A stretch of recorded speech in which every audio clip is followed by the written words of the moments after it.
Kuya Mikmik, bihira ko magamit yung sasakyan ko. Hindi umaabot ng 5,000 kilometers sa loob ng isang taon. Ngayon, nakaka 6 months pa lang mula nung huli ako mag-change oil, ay nag-email na uli ang kasa, kailangan ko na daw magpa-change oil. Okay lang ba na mag-pass muna ako kasi wala pang budget? Kung yung sasakyan nyo po ay brand new pa at under warranty pa, tapos kasama po dun sa kontrata nyo na kailangan nyong magpa-change oil every 6 months, kung hindi mavo-void yung warranty, ay magpa-change oil na po kayo kung gusto nyong wag ma-void yung warranty. Alam nyo guys, kukwento ko lang sa inyo, no, nung 1990s ay bumili po kami ng Lancer. At katulad po nitong viewer natin, yung kotse ko po na yon ay bihira ding magamit every Sunday lang kapag magsisimba. Kaya hindi umaabot ng 5,000 kilometers sa isang taon. So tinanong ko rin po yan doon sa may kasa.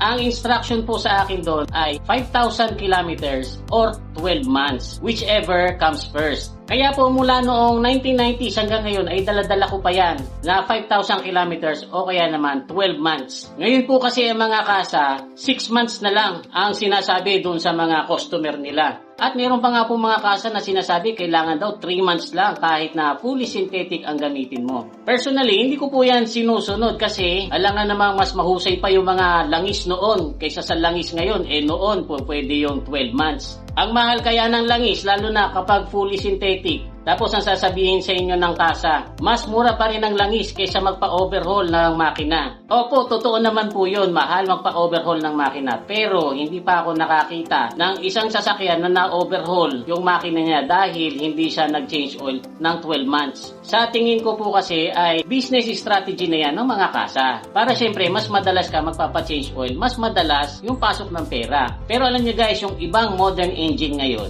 ay equipped na po ng oil life monitor.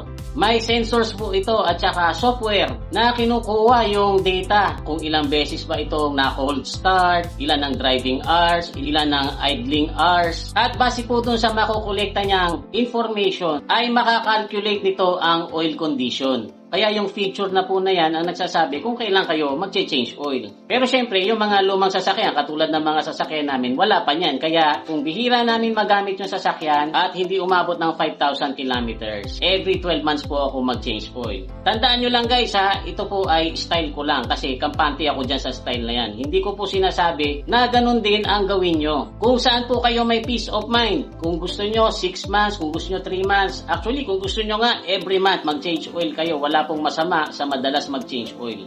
Kung yun ay kapapanatag ng loob nyo, mas magastos nga lang.